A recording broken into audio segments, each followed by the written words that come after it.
Cari spettatori, buonasera! Eccoci di nuovo qui per una nuova serata di Veneto Mistero. Ebbene, il fatto di cui andremo ad occuparci questa sera è che è arrivato alla nostra redazione, alla redazione di Mistero Mix, parla di una clamorosa dichiarazione che ci è pervenuta da parte di 3 campagnoli, i quali sostengono di aver trovato un cadavere tra le stoppie nei pressi della laguna veneziana. Ebbene, sentiamo oggi subito i particolari tramite il nostro servizio che partirà subito. Eccoci. Ho visto prima me. Ma come? Se de botto me da baltavo perché mi so trovato tra i piedi e ti si sta proprio ti che te me gai ciappappa un braccio se no cascavo. Ah, poi Giorgio, e mica cosa dovrei dire che quando che vengo trovato per strada farevi domande e non si capiva niente di quello che volevi dire. Per me, quando che ho visto e già era morto da un bel topo e mi ha fatto una impressione. A me invece mi pareva ancora vivo, con chi occhi verti. Però ho anche provato a sacchettarlo e non si muoveva proprio, morto stecchio. Ma se quando che mi avevi compagnere sul posto, io non ho visto proprio un bel niente. Per me che avevi bevuto massa, è come che si dice che avevi perso l'orientamento. Ma senti questo ciò. È il solito occo che non capisce niente. Te pare un fanfarò, te sia un occo fanfarò. Noi altri diciamo sempre la verità. Te si ti che te ciappi sempre fischi pa fiaschi. Madonna che rabbia che mi fa venire questo femmine! Uno si fatica a avere da solo vincere, ma cosa è impossibile ciò!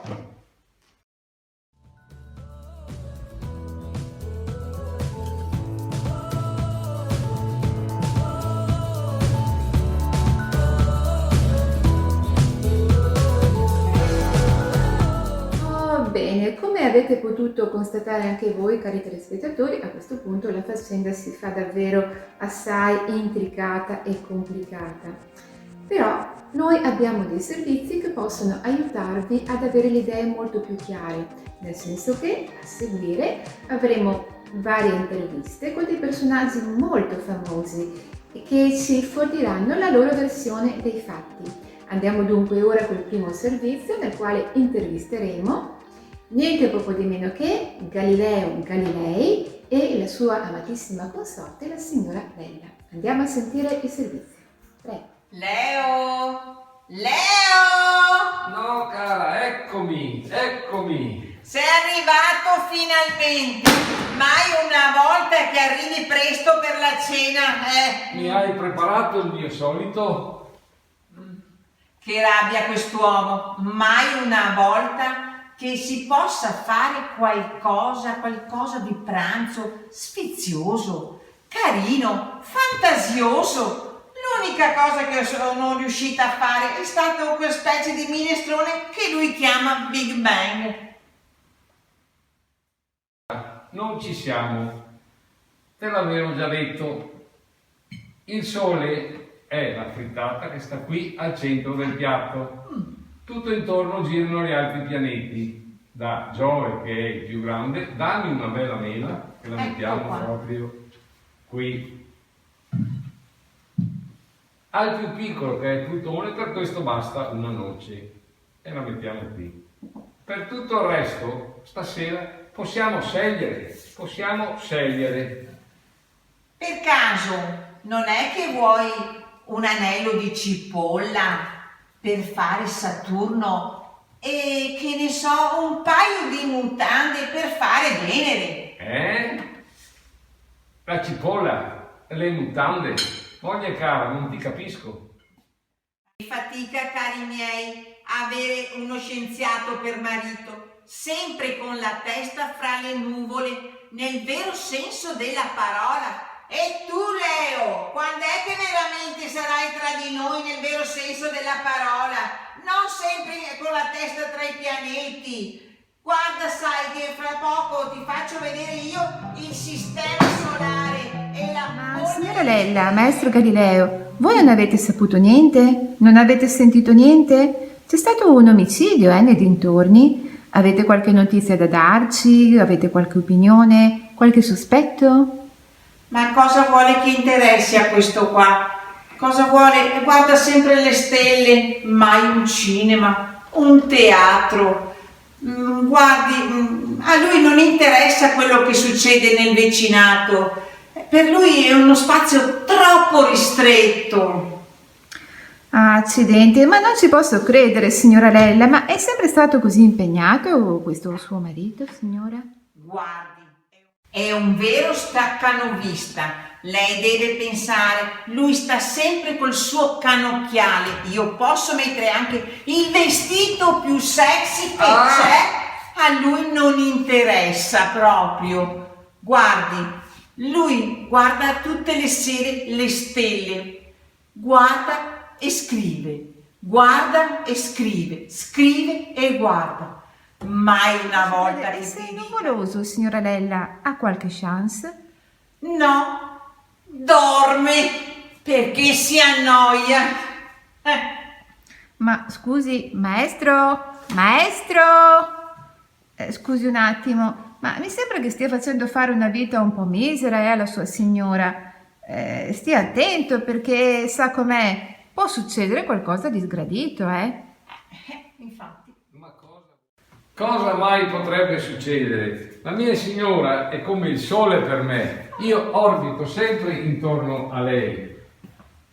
Ho un motto nei suoi confronti, un motto perpetuo. Ma sarà anche dire. vero, però. Comunque, cari signori Leo e Lella, mi sa che purtroppo non è che ci potete aiutare più di tanto se continuiamo così. Allora, vediamo di riprendere le fila della faccenda. Allora, quello che è successo qua vicino è che alcuni campagnoli che stavano andando a vendemmiare hanno scoperto un cadavere tra le stoppie della laguna veneziana. Comunque di questo fatto non sappiamo nemmeno chi possa essere la vittima. Lei, caro signor Galileo, visto che sta così tanto tempo alla finestra, non potrebbe darci qualche informazione? Non ha proprio visto nulla?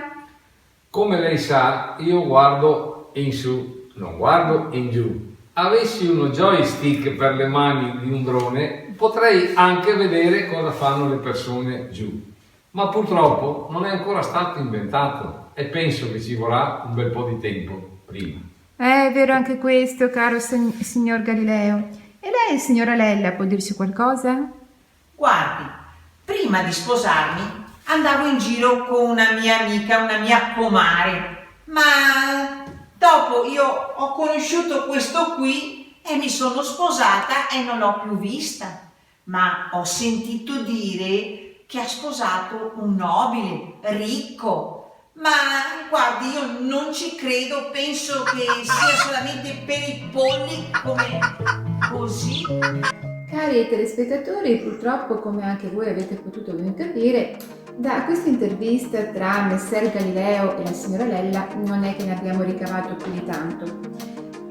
Perciò abbiamo pensato di proporvi un'altra intervista speciale, questa volta addirittura con la famosa malcontenta e con il suo famoso servitore, il buon Augusto. Andiamo a vedere se loro hanno qualche ulteriore notizia che ci possa aiutare a capire e a risolvere questa faccenda. Partiamo col servizio, prego.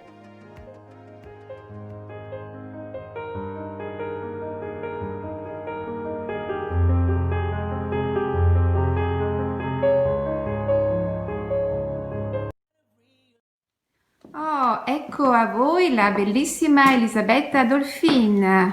Buongiorno. Che piacere, madama. Come voi tutti potrete ricordare, la famosissima malcontenta che ci è venuta a trovare per raccontarci anche lei qualcosa su questa misteriosa faccenda.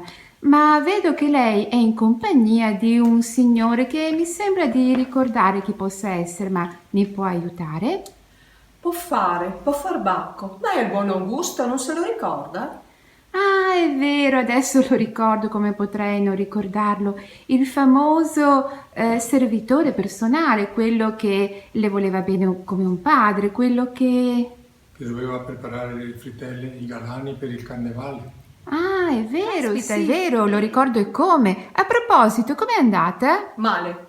Malissimo. Davvero? Ma io me lo ricordo bene, però ricordo che lei, bella Elisabetta, aveva dato delle istruzioni precise. Aveva detto ad Augusto di andare a casa, di preparare una bella cenetta di carnevale per lei e per il giovane e amatissimo marito, Marco Pisani.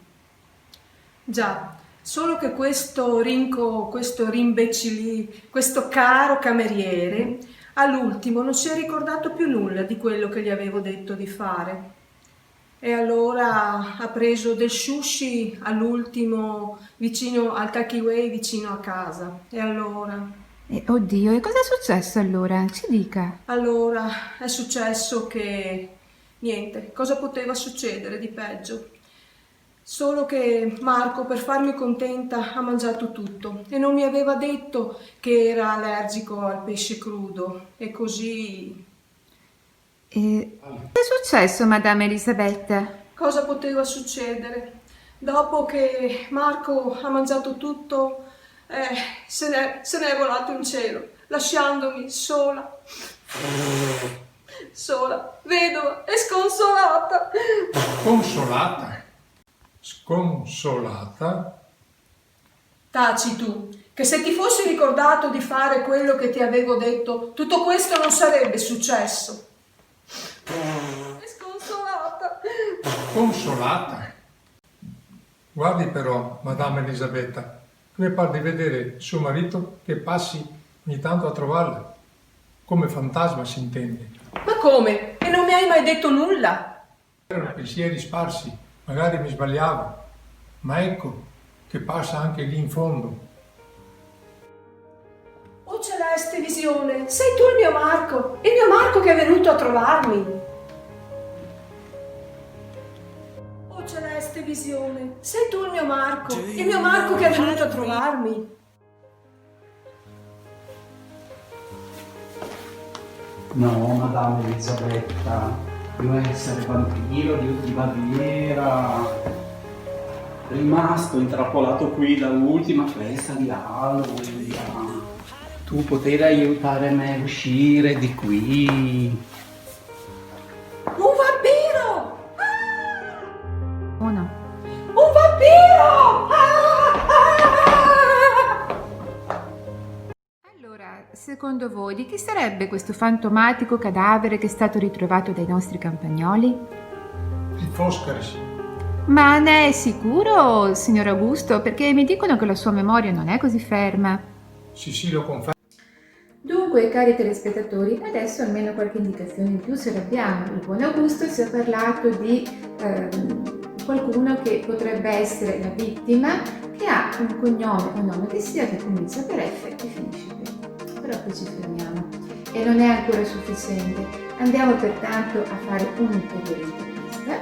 Questa volta la redazione ci ha preparato un bellissimo video con un'intervista alla signora Giulia e all'architetto Gino Peressuti, che già abbiamo conosciuto nella precedente edizione di Veneto Mistero, e andiamo dunque a sentire la loro versione dei fatti. Facciamo partire il nostro video. Prego. Mamma, ti ricordi quando ero piccoletto che mi ci voleva la scaletta quando a letto? Come son cresciuto, mamma mia, devi vedere. Figurati che faccio il corazziere. Presentatrice, ma quanto tempo, ma noi ci siamo già conosciute tanto tempo fa, penso. Non saprei. Beh, comunque, lo sa che assomiglia a mia figlia? Ma no, signora Giulia, mi perdoni, lei secondo me si sbaglia, sa? Io Sofia tra l'altro non l'ho mai conosciuta e non ho mai incontrato prima nemmeno lei, a dire il vero. Oddio, che è? Sicura come non mai di aver ordinato alla servitù di spruzzare l'insetticina? E invece niente, eccolo un altro. Questi coleotteri danno un gran disturbo, specie in questa stagione. Se avessi la carabina, pum, pum, ma maledetti cimici. Questo poi deve essere asiatico. È scuro, i nostri sono verdi. Sì, è vero, donna Giulia, ma ascolti un attimo, con le altre a parte, per quanto mi ricordo, l'autunno è una stagione che le piace davvero molto, vero? Ah, certamente. L'autunno è la stagione migliore per andare a caccia. Quanto mi manca poter dare qualche schioppettata per aria. Anatre, pum! Alzavole, pum! Ah, lo sa, a proposito, cara la mia presenza, stasera ne ho fatte preparare giusto 2 belle porzioni, perché, sa, ritorna il mio Gino da Roma. Oh, ma dunque avremo anche il grande piacere di avere una piacevole conversazione col famoso architetto Gino Peressuti? Eh sì, guardi, dovrebbe arrivare a momenti proprio, dovrebbe essere qua. È una fortuna clamorosa, è un personaggio straimpegnato. Eccomi, sto arrivando. Scusatemi, ma io devo sempre portare con me un mucchio di carne. Ora li appoggio qui, ma attendete un attimo.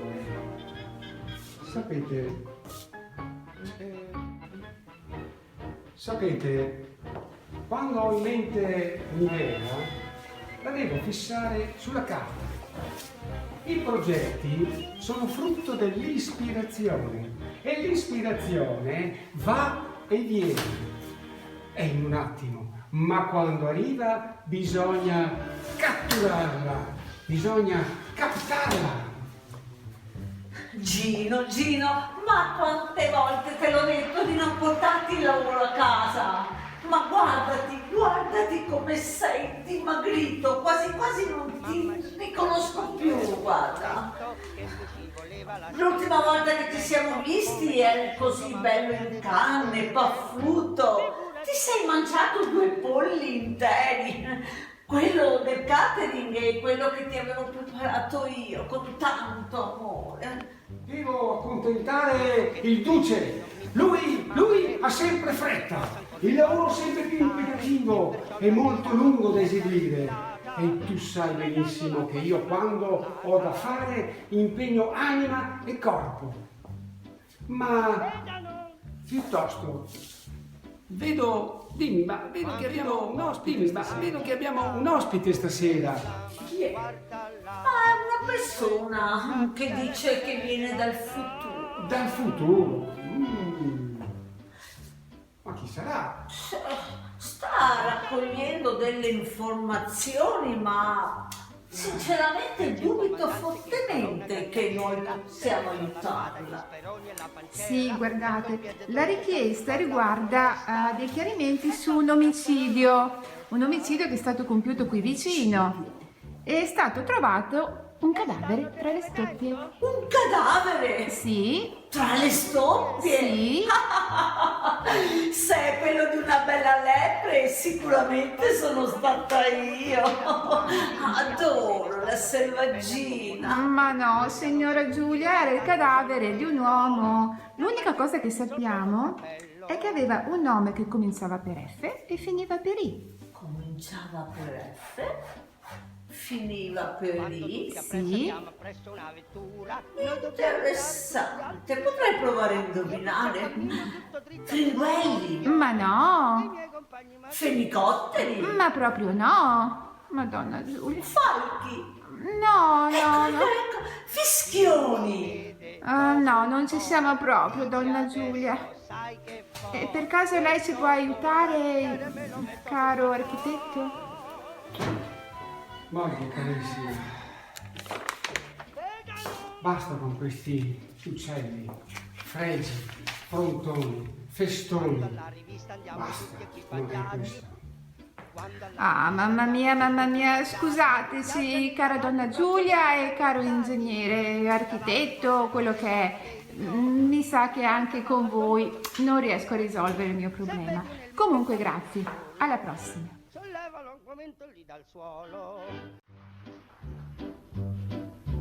Mamma, ti ricordi quando ero piccoletto che mi ci voleva la scaletta per andare a letto? Come son cresciuto, mamma mia, devi vedere. figurati che faccio il corazziere. Secondo voi, di chi sarebbe questo fantomatico cadavere che è stato ritrovato dai nostri campagnoli? Il Foscaris. Ma ne è sicuro, signor Augusto? Perché mi dicono che la sua memoria non è così ferma. Sì, lo confermo. E chi l'avrebbe ucciso? Nessuno. È caduto da cavallo rompendosi l'osso del collo. Ah, perfetto, allora caso risolto. Dunque, cari telespettatori, finalmente siamo riusciti a trovare un nome. Sappiamo che a questo punto la persona che è stata ritrovata cadavere era il Foscari. Sappiamo che la sua morte è dipesa da un fatto accidentale. Perciò direi che ormai a questo punto la faccenda può considerarsi conclusa, però come avete potuto notare c'era uno strano intruso che si aggirava in tutte queste interviste e vi lascerò pertanto con quello che è successo anche per questo strano personaggio che è il nostro vampiro. E con questo vi saluto e buonasera. Piano, che forse c'è un intruso! Augusto, il candelabro, dagli addosso, che questo non è il mio Marco! Corri, vai a prendere l'insetticida, che abbiamo un coleottero da stanare.